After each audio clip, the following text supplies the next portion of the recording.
자, 오늘 본문은 창세기 38장 8절에서 11절입니다.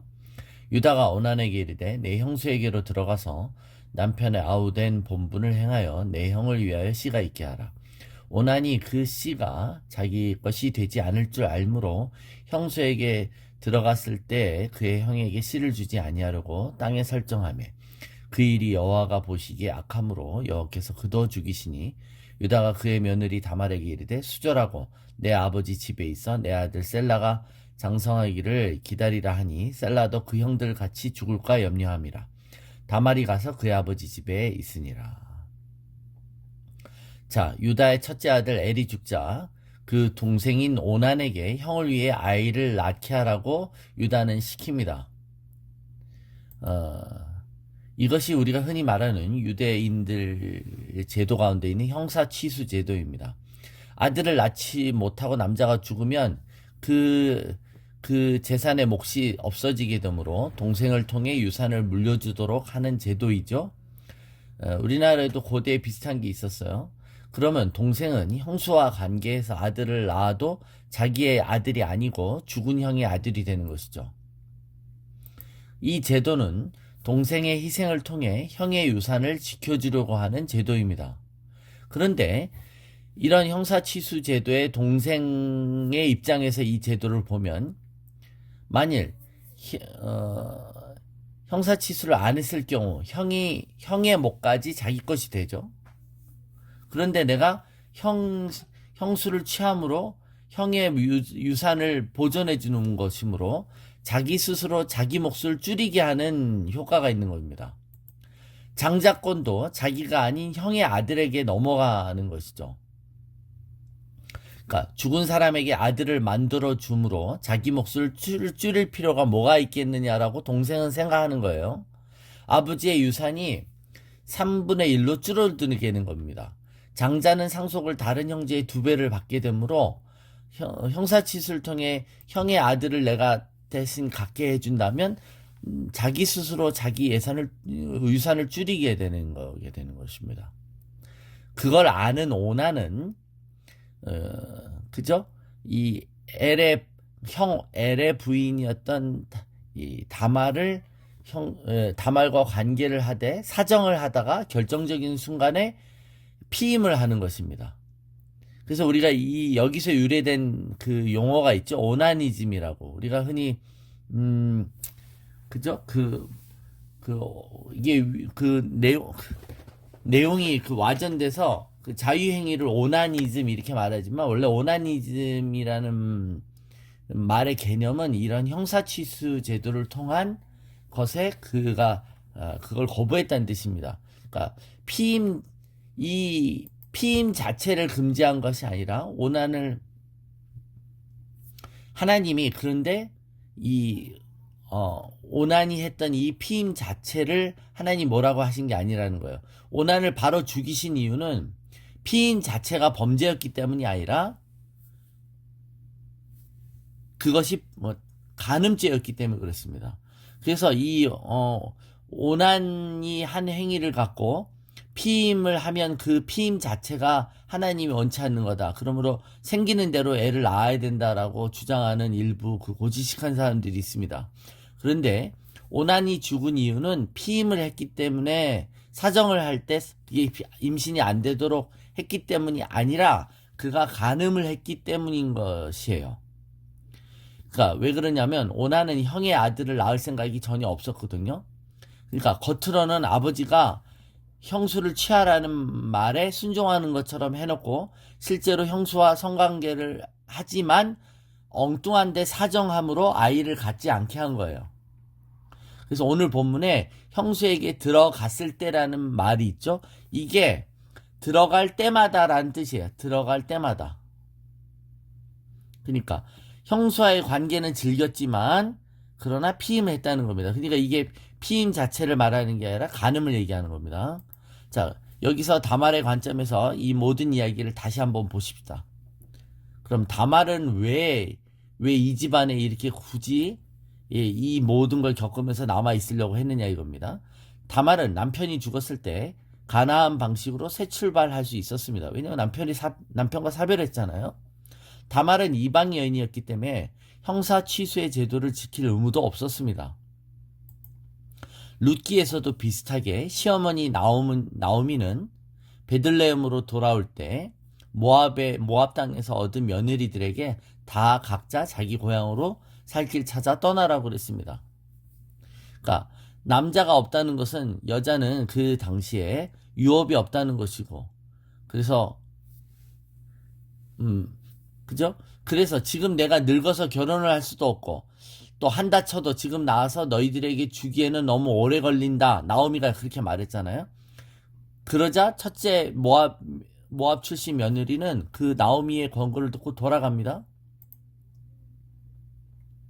근데 11절에 보면 유다가 그의 며느리 다말에게 이르되 수절하고 내 아버지 집에 있어 내 아들 셀라가 장성하기를 기다리라 하니 셀라도 그 형들 같이 죽을까 염려함이라. 근데 다말이 가서 그의 아버지 집에 있으니라. 유다는 첫째 아들, 둘째 아들이 죽었죠. 그러자 이제 셋째 아들만 남아 있습니다. 그런데 셀라는 아직 어려서 결혼시키기에 부적절합니다. 근데 유다는 첫째 아들의 며느리인 다말에게 친정집에 가서 수절하라고 명령합니다. 근데 그 이유만은 아니었다는 거죠. 유다가 아들을 다말에게 주기를 싫어했기 때문에 가서 그렇게 수절하라고 한 거예요. 왜죠? 그 이유가 셋째 아들도 죽을 것을 두려워했다고 성경 본문이 얘기합니다. 그러니까 자기 아들들이 엘과 오난이 무슨 죄를 지었는지는 생각하지 않고, 그러니까 이방 여인인 이 다말에게 문제가 있을 것이라고 생각하는 거예요. 그래서 이 다말에게 셋째 아들을 셀라까지 줬을 경우에 셀라도 죽을 수 있겠구나라고 생각한 것입니다. 그래서 친정집에 가서 수절하라고 기다리라고 합니다. 자, 이걸 우리 한국식으로 이해하시면 안 돼요. 이 본문을. 다말이 친정집에 가서 수절하고 있으면 연료문을 세워주거나 정절을 못 지키면 은장도로 자결하라고 하는 우리 문화의 관점에서 얘기하면 안 되는 거죠. 여러분, 다말은 가나안 여자였습니다. 남편이 죽으면 얼마든지 다른 남자와 결혼할 수 있었어요.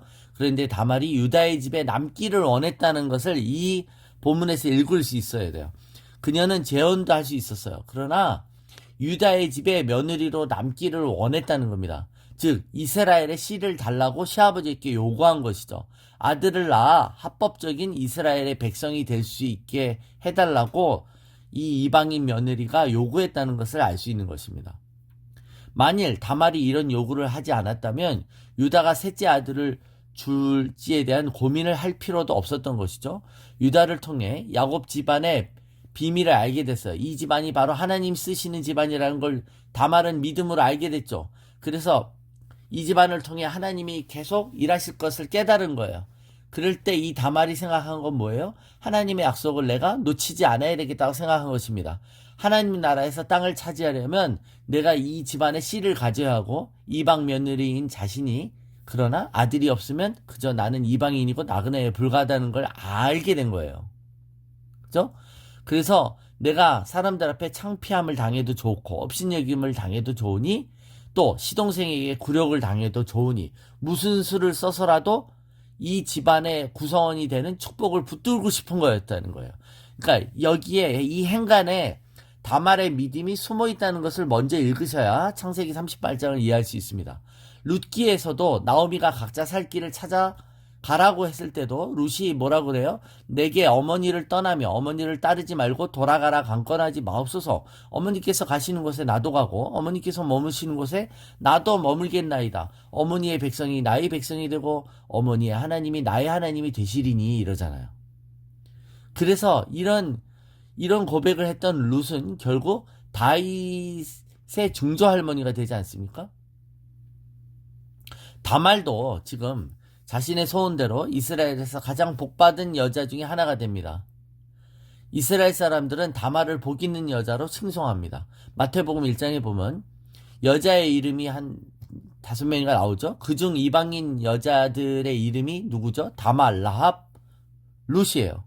그러니까 전부 자신의 고향이 아닌 이스라엘 집안에 편입되기 위해서 자신의 모든 것을 올인하면서 추구했던 사람들입니다. 신앙의 공동체는 눈에 보이지 않는 하나님의 보호막이 둘러싸인 피난처라고 할 수 있습니다. 그죠? 그래서 웬만한 시험을 그냥 지나가고 있다는 것을 알아야 돼요. 근데 이 공동체가 이렇게 중요하다고 그랬죠. 어제도 말했듯이. 그런데 이것이 완전하지도 않고 문제도 많아 보이고 자기의 욕망을 채워줄 것 같지도 않으니까 마음대로 공동체를 버리고 옮기고 막 그래요. 들락달락해요. 그런데 여러분, 이 성경의 메시지를 통해, 특별히 창세기 38장을 통해 공동체에 속한다는 것이 얼마나 귀중한 일인지를 우리는 깨달아야 되는 줄로 믿습니다. 갈수록 코로나 이후로 교회를 다닌다는 것이 참 이렇게 별로 중요시 되지 않은 시대가 돼가고 있죠. 교회 안 다녀도 난 충분히 살 수 있게 됐다는 걸 코로나 시기를 통과하면서 사람들이 인식이 됐어요. 그러다 보니 교회 인구가 확 줄었습니다. 교회 안 나오겠다는 사람들을 억지로 나오게 할 수도 없습니다. 가는 사람 억지로 붙잡을 수도 없습니다. 그런데 교회라는 믿음의 공동체는 그죠? 막 때밀면서 나가라고 내쫓아도 그 안에 들어오려고 해야 된다는 거예요. 문을 부수고서라도 들어와야 하는 곳이 바로 믿음의 공동체인 것입니다. 야곱의 형제들 문제가 많은 사람들이에요. 그럼에도 불구하고 하나님의 이름이 그 집안에 있었고 그분의 임재가 있었으며 성령의 역사가 있는 곳이었죠. 유다는 이곳을 떠났다가 지금 흉년이 돼서 만신창이가 돼서 회개하고 돌아오는 것이죠. 다말은 지금 자신이 살아온 가나안 문화에서 그야말로 지금 역주행을 했습니다. 자기 문화에서 모든 것을 잃고서라도 믿음의 씨를 낳기 위해 모든 것과 바꾸는 행위를 한 거예요. 하나님이 자기를 통해 일하시기 위해 그녀는 모든 것을 올인하는 것입니다. 이 이방인들의 믿음이 얼마나 대단하냐 이겁니다. 그러니까 정말 중요한 것, 영원한 것을 위해서 영원하지 않은 것을 버리는 자는 바보가 아니다라는 짐 엘리엇의 그런 고백처럼, 그죠? 이 가장 좋은 것을 놓치지 않기 위해서 쓸데없는 것을 버렸다는 겁니다. 바울도 그리스도가 자기 안에서 일하시게 하는 것을 열망했어요. 바울은 학벌도 좋고 배경도 있는 사람이었죠. 그러나 나머지는 다 배설물들이었다고 얘기하는 겁니다. 빌립보 3장 7절에 그러나 무엇이든지 내게 유익하던 것을 내가 그리스도를 위하여 다 해로 여길 뿐더러 또한 모든 것을 해로 여김은 내 주 그리스도 예수를 아는 지식이 가장 고상하기 때문이라. 내가 그를 위하여 모든 것을 잃어버리고 배설물로 여김은 그리스도를 얻고 그 안에서 발견되려 함이니 내가 가진 의는 율법에서 난 것이 아니요 오직 그리스도를 믿음으로 말미암은 것이니 곧 믿음으로 하나님께로부터 난 의라. 그러니까 여러분, 이런 맞바꿈의 믿음의 고백을 룻도 했지만 이 다말이 한 거예요. 다말이. 그래서 이걸 이해하지 못하면 38장에 앞으로도 전개될 이 장면들이 왜 저런 일이 있고 저걸 성경이 기록해놨는지 이해할 수 없는 것입니다. 여러분, 예수님이 재림하실 때 믿음을 보겠느냐라고 하셨어요. 그죠? 갈수록 믿음을 보기 어려운 시대에 저와 여러분이 살고 있습니다. 그럴 때일수록 이 믿음의 공동체에 편입되기 위해서 모든 것을 내건 룻과 다말의 믿음을 본받으셔야 되는 줄로 믿습니다.